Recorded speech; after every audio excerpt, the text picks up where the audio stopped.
네, 안녕하세요. 1학년 국어교사 김시경입니다. 자, 이번 시간엔 저랑 독서 마지막 지문 사회 영역을 보게 될 텐데요.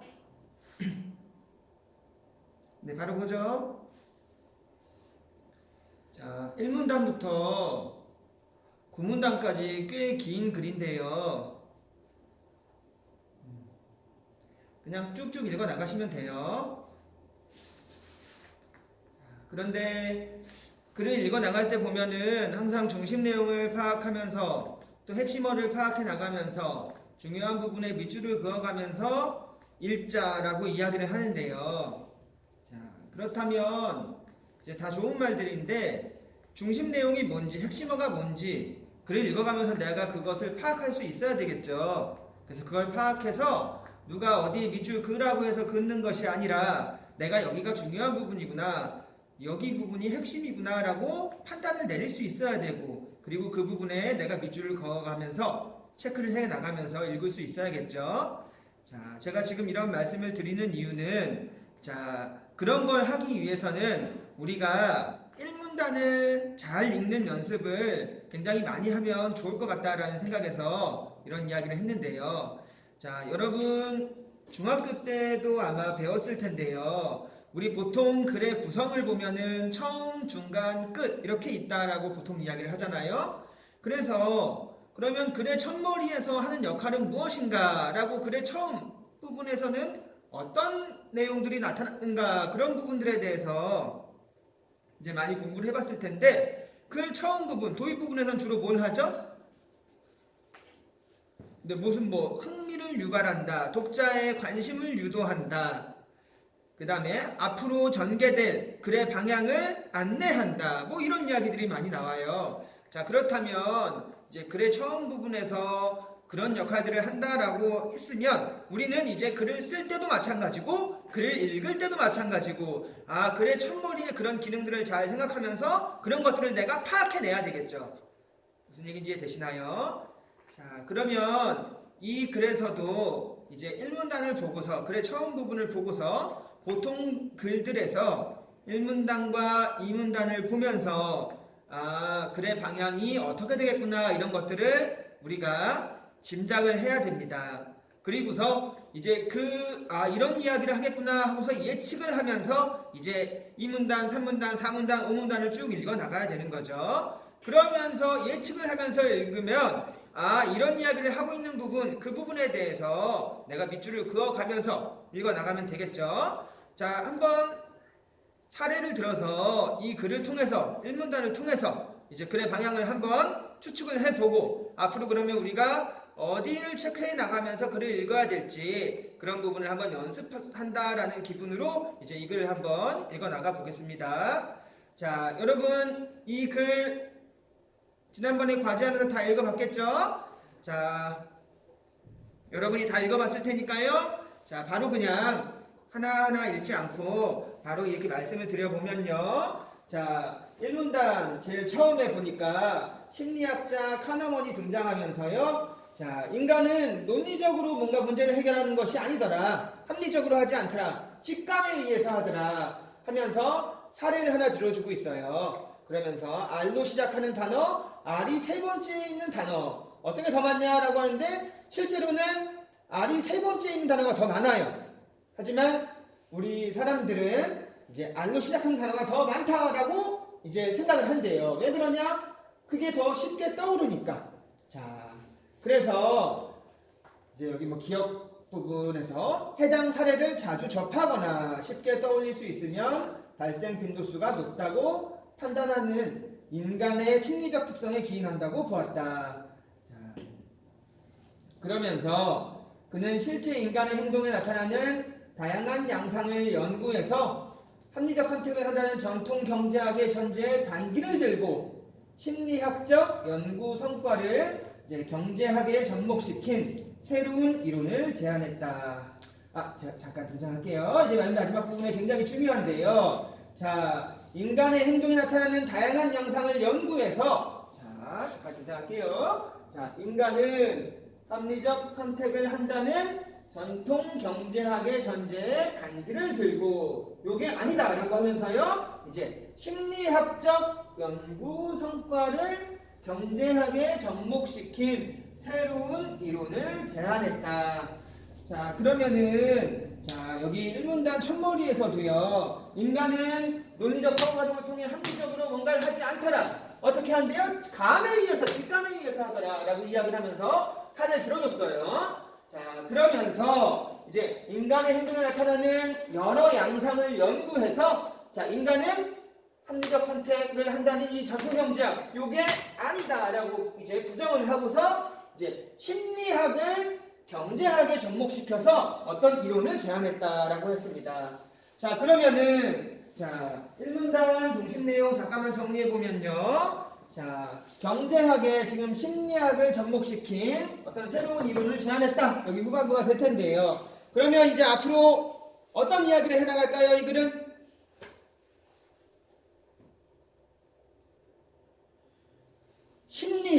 심리학을 이제 심리학적 연구 성과 이거를 이제 경제학에 접목시켜서 자, 인간이 어떤 판단을 내리고 어떤 선택을 할 것인가.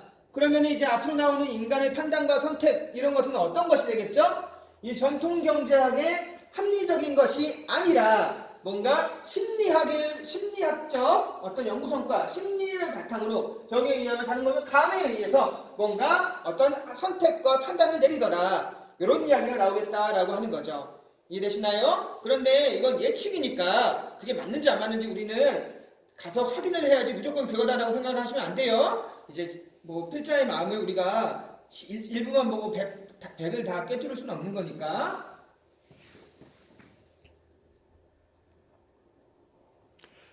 오랜만에 하니까 힘드네. 자, 그러면 이 문단으로 한번 넘어가서 볼까요?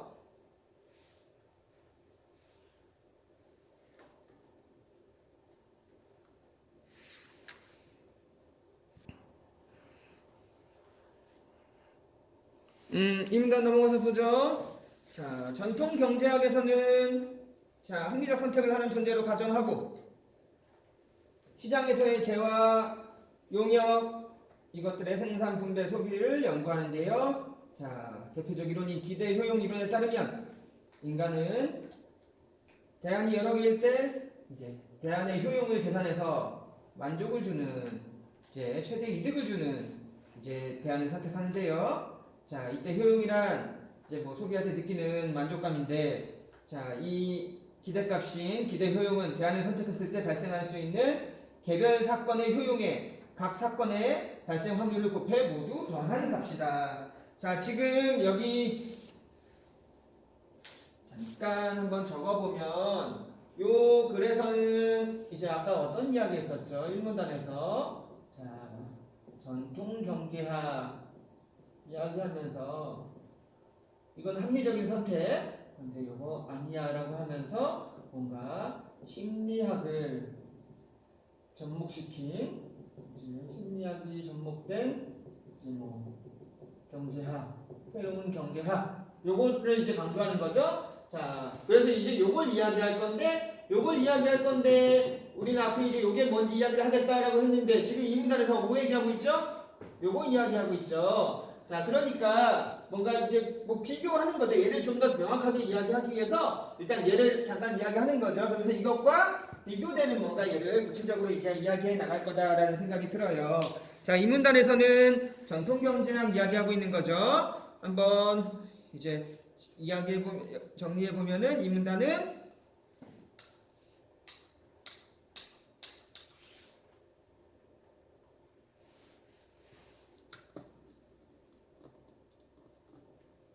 자, 합리적 선택을 기대하는 전통 경제학, 뭐 이제 기대 효용 이론, 전통 경제학 중에 하나가 이제 기대 효용 이론인데, 얘네들은 뭔가 이제 가장 이득을 주는 걸 선택하는 게 합리적인 거죠. 그래서 가장 합리적인 선택을 이제 기대하는 이제 전통 경제학에 대해서 이야기를 해주고 있어요. 자, 그렇다면 전통 경제학에 따르면 인간은 가장 이득을 주는 것에 대해서 그것을 선택할 것이다 라고 이야기를 하는 것인데,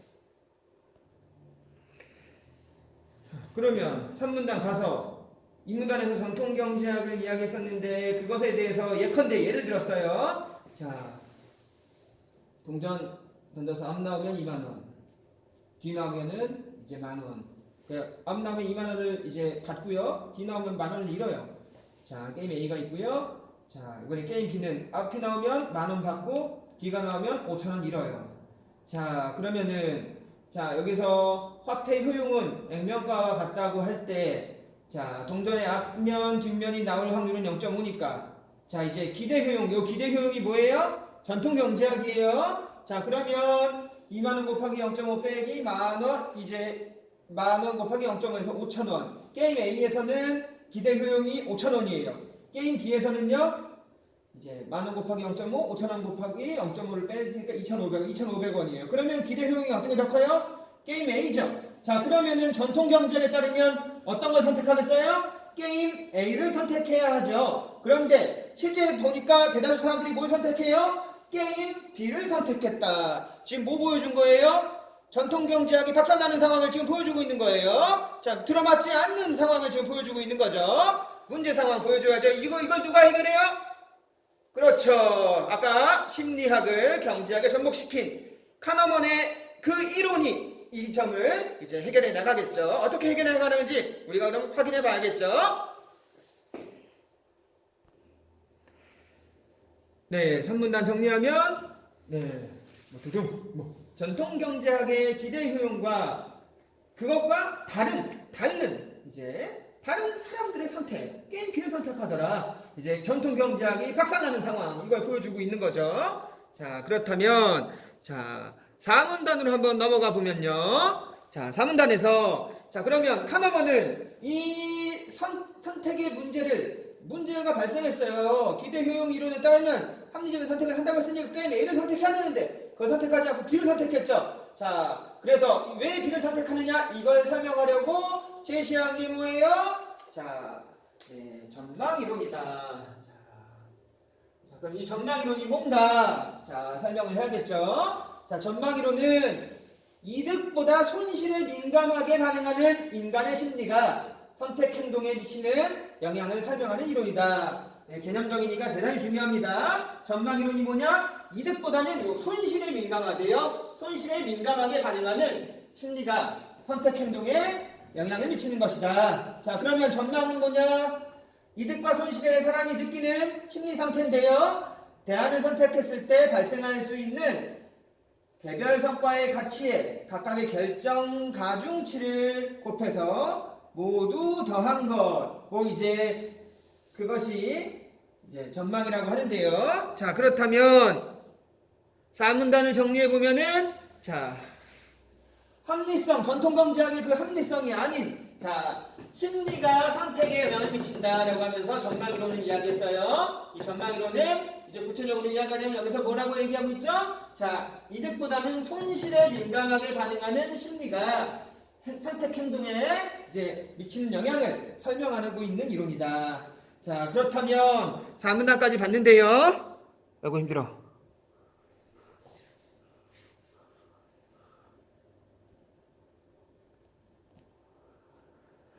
자, 그러면 전망이론의 개념에 대해서 4문단에서 이야기했는데 자, 그럼 좀 더 구체적으로 이제 왜 게임 B를 선택했는지 설명을 해줘야겠죠.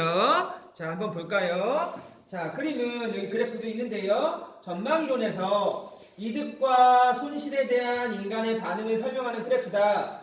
X축은 성과를, Y축은 이제 부여하는 가치를 나타내는데요. 교차하는 지점은 이제 현재 나의 상황이다. 자, 교차하는 지점이 이제 현재 나의 상황인데, 자,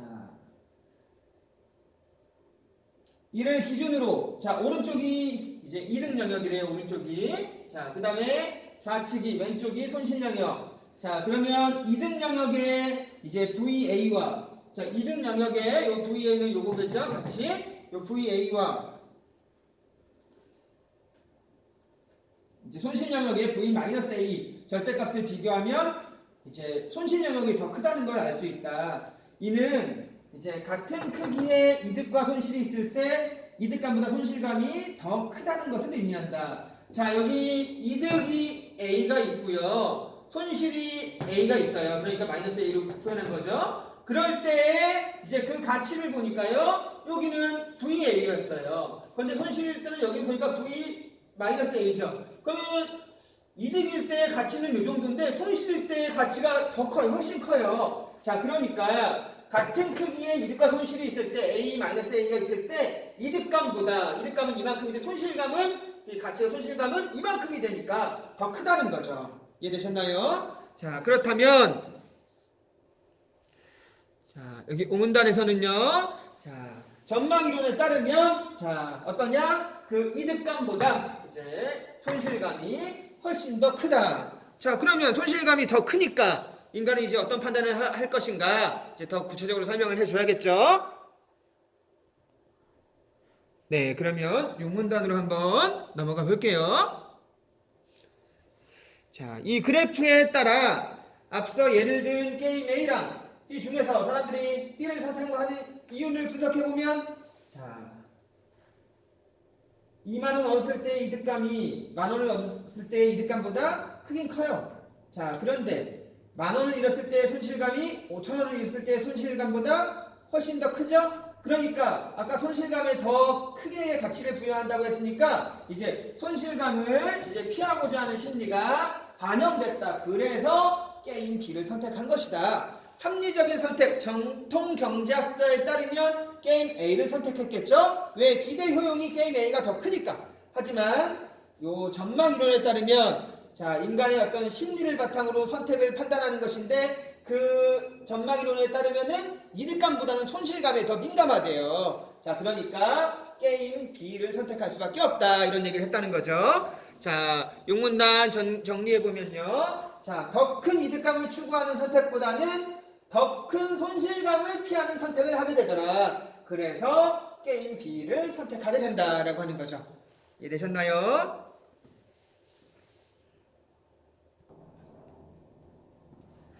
자, 됐나요? 자, 그러면 글이 꽤 긴데요. 지금까지 내용을 한번 보지 말고 한번 머릿속으로 한번 떠올리면서 정리해 볼까요? 자, 1문단에서 처음에 어떤 이야기를 했었나요? 자, 1문단에서 보면 전통 경제학, 뭔가 합리적인 선택을 하는 전통 경제학의 반기를 들고 심리학을 경제학에 접목시킨 애가 등장했다. 이런 얘기를 하고 있었어요. 자, 그러면서 2문단에서는 자, 전통 경제학에서는 인간은 합리적인 선택을 한다라고 하면서 전통 경제학을 이제 소개를 했어요. 그러면서 그 중에 하나인 뭐 기대 효용 이론을 이제 소개를 했죠. 그리고 3문단에서 그 사례를 들었어요. 그래서 게임 A랑 게임 B를 사례로 들어서 이야기를 했는데 3문단에서 이제 문제가 발생하죠. 전통 경제학에 따르면은 기대 효용이 더 큰 게임 A를 선택해야 되는데 사람들이 게임 B를 선택하더라. 이거 어떻게 설명해야 되느냐? 자, 문제 상황을 주고서 이제 4문단에서 이거를 해결하는 애가 누구예요? 이제 전망이론이 등장을 하게 되죠. 그러면서 전망이론은 자, 이득과 손실에 대해 사람이 느끼는 이제 뭐 심리 이걸 바탕으로 뭔가 어떤 선택을 할 것인가 이제 거기에 대해서 설명하는 이론이다라고 하면서요. 5문단에서 이제 그래프를 가지고 와서 자, 동일한 성과와 손실이 있을 때 그때 느끼는 가치 그래서 성과의 이득감과 손실의 뭐라고 해야 돼? 손실감? 이 두 개를 비교해서 손실감이 더 크더라. 그래서 지금 방금 6문단에서 사람들은 이제 결국 그래서 손실감이 더 인간에게 크게 영향을 미치기 때문에 자, 손실감을 피하려고 게임 B를 선택하게 하더라라는 이야기를 했어요. 자, 이해됐나요? 자, 그렇다면은 자, 여기서 글이 끝나면 좋은데 이번에 여기 이 글은 또 꽤 길어요. 아직 3개 문단이 더 남았는데요. 자, 보시면 자, 그 7문단 가서 이제 어떤 얘기를 할까? 전망이론에서는 이러한 심리가 실제 선택 행동에 영향을 미치는 현상을 틀 효과로 설명한다. 자, 이 심리가 실제 선택 행동에 영향을 미쳤죠?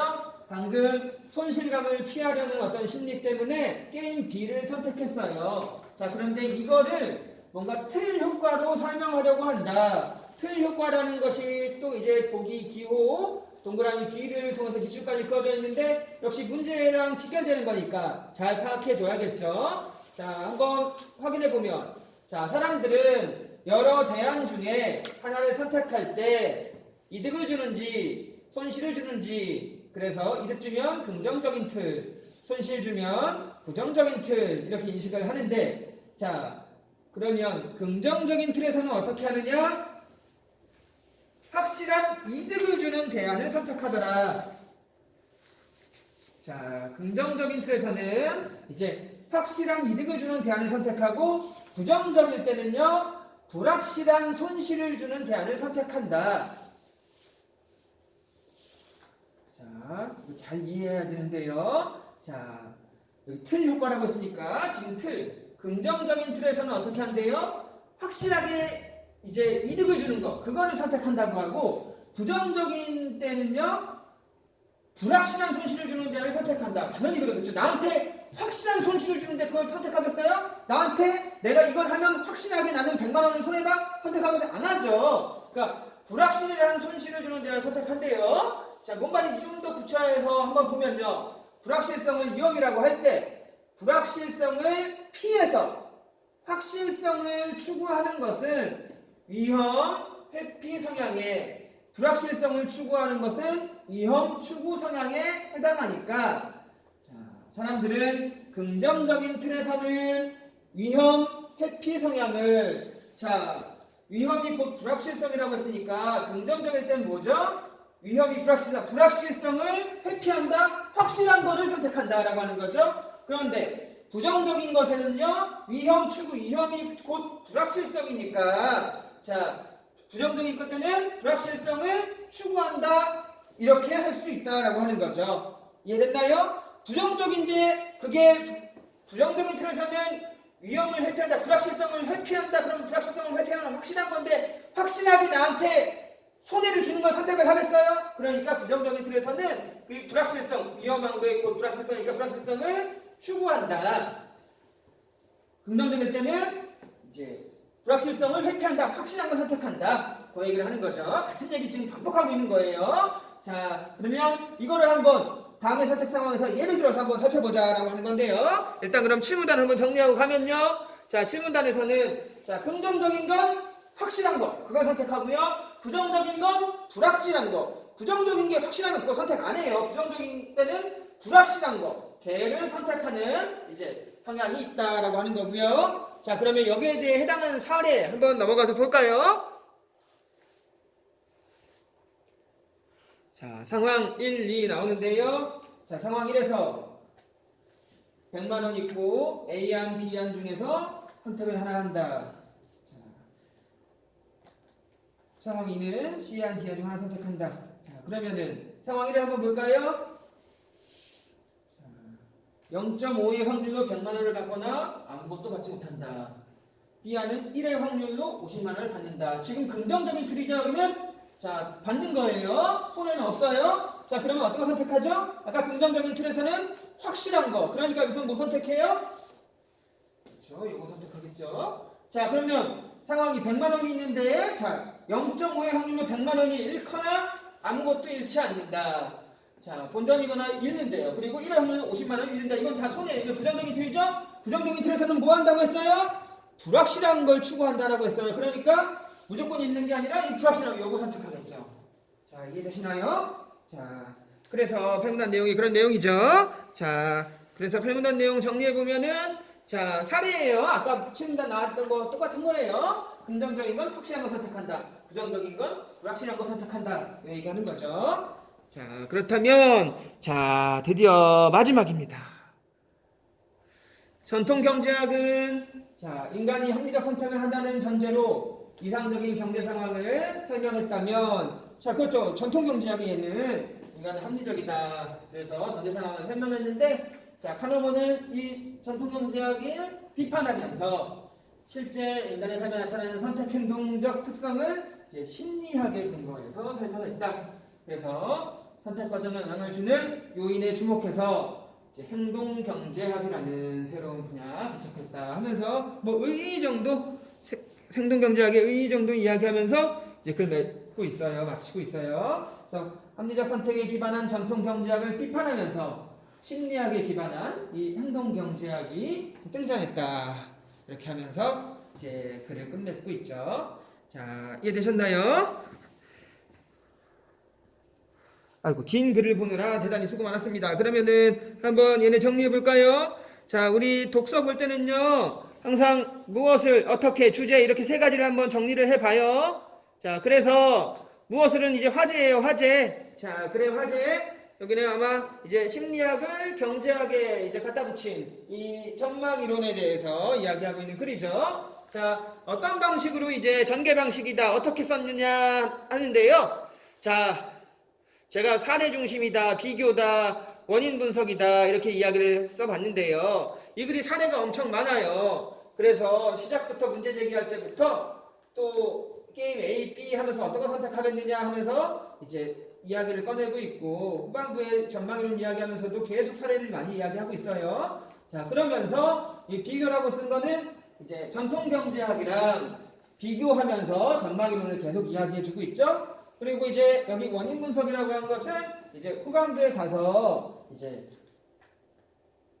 이 전통 경제 전망 이론에서는 왜 인간이 이제 이런 선택을 하는가 그런 것을 이제 뭐 틀 효과를 통해서 이제 마지막에 실문단부터 추가로 분석을 하고 있죠. 왜 그런 선택을 하는가라고 하는데 긍정적인 건 확실한 거, 부정적인 건 불확실한 거 이런 걸 선택하는 경향이 있더라면서 자꾸 원인을 심리학에 기반해서 심리학적으로 이제 분석 접근해가지고 찾아내고 있는 거죠. 그래서 인간의 선택에 담긴 원인을 심리학을 통해서 이야기해주고 있는 거죠. 자, 이해되셨나요? 자, 그러면 주제 한번 정리해보면은 자, 조금 길게 적어봤는데요. 주제하면 그냥 한 줄로 쓸 수도 있는데 그래도 글의 내용이 뭔지를 다 정리한다는 마음으로 여러분이 주제 정리할 때는 좀 길게 써도 좋아요. 연습할 때. 자, 내용 요약도 도움이 되고 자, 합리적 선택을 하는 전통 경제학과 다른 인간의 행동 선택의 원인을 탐구한다. 자, 처음에 전통 경제학에서 합리적으로 선택한다고 하는데 그것과 다르게 선택했죠. 그 원인을 탐구해가는 글이었어요. 그래서 심리학을 경제학에 접목시킨 요 전망 이론을 통해서 확실한 긍정적 선택과 불확실한 부정적 선택을 통해서 인간은 그래서 심리학적으로 이렇게 접근해서 그래서 이런 선택을 한다라고 규명해주고 있는 글이 되겠죠. 자, 됐나요? 아이고 힘들다. 고생 많았어요. 아, 근데 여기서 끝이 아니에요. 문제 6개나 있는데요. 2개만 한번 풀어보죠. 여기 오답률이 가장 높았던 거 2개인데요. 28번과 30번 2개만 한번 풀어볼 거예요. 자, 이 글의 내용과 이제 일치하지 않는 것은 자, 여러분 다 풀어봤던 것일 텐데요. 28번 좋은 문제예요. 좋은 문제. 이 글에서 가장 중요한 거 핵심 찾으면 뭐가 두 가지가 뭐가 있어요? 이 글에서 가장 핵심은 기대효용 이론인 전통경제학 이거랑 얘네 둘의 싸움이에요. 자, 그래서 핵심은 요거죠. 그래서 이것과 다른 얘의 특징들을 보는 거예요. 선택지 보면은 얘 얘기하고 있죠? 얘가 이제 A라고 하고 얘가 B라고 하는데요. 얘네가 제일 핵심 얘네들에 대해서 물어봐야 돼요. 여기 이제 A는 얘는 이제 A에 따르면 얘 카네먼이 이제 전망이론이죠. 이제 B 물어보고 있는 거죠. 그래서 각각 A의 특징들, B의 특징들 이제 판단해가지고 찾아보면 되겠죠. 자, 답이 몇 번이죠? 1번부터 틀린 게 나왔네요. 자, 전통경제학 기대효용 이론은 현재 상황을 근거로 해서 나타나는 선택 행동의 다양한 양상을 분석했다. 이건 지금 B 얘기죠. 지금 A에 따르면 전통경제학에 따르면 지금 선택 행동은 뭐예요? 그냥 가장 합리적인 거 그거 하나예요. 근데 여기에서는 왜 이런 선택을 하는지 심리학에 기반해서 이제 다양하게 아까 그래프까지 주면서 여러 문단에서 지금 쭉 이야기해주고 있어요. 1문단에서도 그렇고 자, 그래서 다 틀린 건 이제 1번이 되겠고 이거 오답률이 그나마 이제 많이 선택했던 선택지가 이제 2번이다라고 하는데요. 자, 여기 전통성장에 따르면 인간은 여러 대안이 있을 때 가장 큰 이득을 주는 대안을 선택한다. 맞는 얘기죠. 이거는 이제 합리적인 선택을 한다. 전통경제학은 그 얘기하는 거니까. 자, 그래서 여기 보면은 A가 있으면 A의 특징들, B가 있으면 B의 특징들 하는데 지금 섞어버린 거죠. 지금 1번 같은 경우는 이거면은 요거를 나와야 되는데 여기에서 갖다가 해가지고 틀리게 나오는 거죠. 자, 그래서 답은 틀린 거 1번이다. 자, 이렇게 하시면 되고, 자, 많은 문제들의 패턴이 그래요. 여기는 A, B 이렇게 있는데 뭐 정보가 훨씬 더 많으면 막 A, B, 이제 C 이렇게 세 가지가 있으면은 지금 A, B, C 있으면 얘네들이 선택지에서 막 섞어버려요. A의 특징은 A의 특징대로, B의 특징은 B의 특징대로, C의 특징은 C의 특징대로 우리가 체크해가면서 읽어나가야 되는데 이제 문제 낼 때는 C를 A인 것처럼 B를 뭐 A인 것처럼 뭐 이렇게 섞어가지고 하는 것들이 틀린 것들이 되겠죠. 그렇게 문제를 내는 것이고, 시중에 보면은 가끔 문제 풀 때 안 좋은 문제는 뭐냐면 이제 A, B, C 있으면 선택지에서 여기에서 놀아야지 이 제시문 글에 없는 다른 것을 가지고 와가지고 이거다라고 한다면 이제 그런 건 안 좋은 문제니까 그런 문제는 풀지 마세요. 그거는 틀렸다라고 할 수 있는 것이 아니라 알 수 없다예요. 그러니까 알 수 없으니까 맞을 수도 있어요. 그러니까 확인이 불가능한 것은 문제에 내면 안 된다. 그래서 여기서는 확인이 가능하니까 자, 잘 참고해 가시고, 자, 그러면 마지막 30번 문제.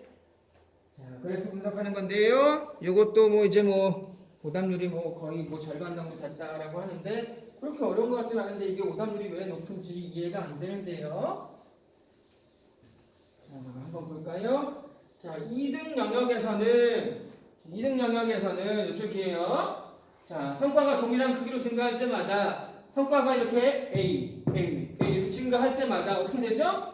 이제 부여하는 가치의 크기가 어떻게 돼요? 위로 올라가고 있으니까 증가해요. 이제 부여하는 가치의 크기가 증가한다. 근데 증가하는 폭이 어떠냐? 이만큼 증가했는데 그 다음에 또 A만큼 가볼까요?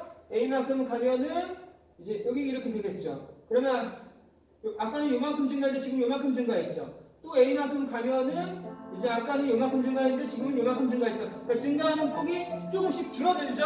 자, 그러니까 여기는 증가하고 그 폭이 조금씩 뭐 줄어든다, 뭐 작아진다, 뭐 이렇게 하면 되겠죠. 자, 됐나요? 자, 나머지 문제들도 여러분이 꼭 풀어보시고요.